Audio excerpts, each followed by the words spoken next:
खुश रहो। दोस्तों, ये मनुष्य जन्म बहुत ही अनोखा है, क्योंकि इसमें किसी भी स्थिति में मनुष्य संतुष्ट नहीं है।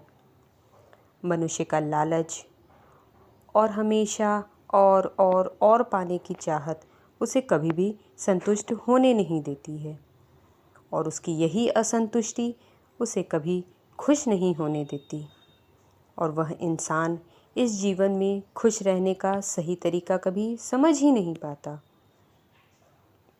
यह कहानी एक साधु और एक धनी व्यापारी की है, जो जिंदगी के असली मर्म को समझने के लिए एक यात्रा पर निकलते हैं।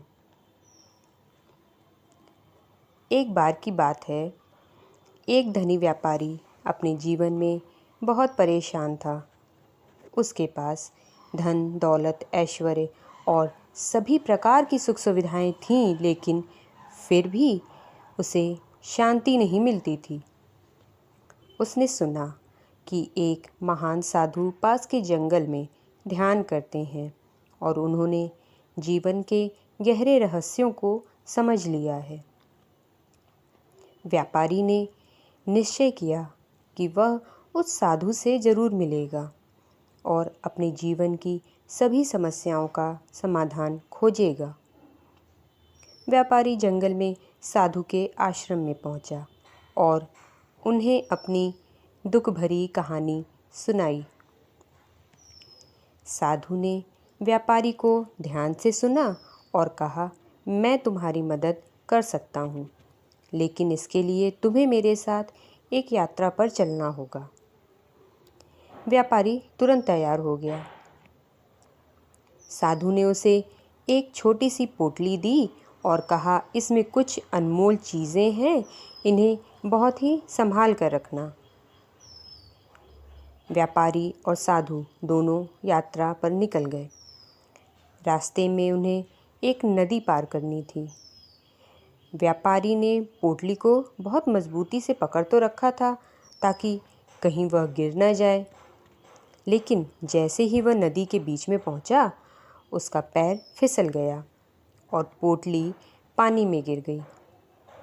व्यापारी ने उसे बचाने की बहुत कोशिश की, लेकिन पोटली बहकर दूर चली गई। यह देखकर व्यापारी बहुत दुखी हुआ और उसने इस गलती के लिए साधु से माफ़ी मांगी। साधु ने मुस्कुराते हुए कहा, चिंता मत करो, यह सब एक सीख देने के लिए था।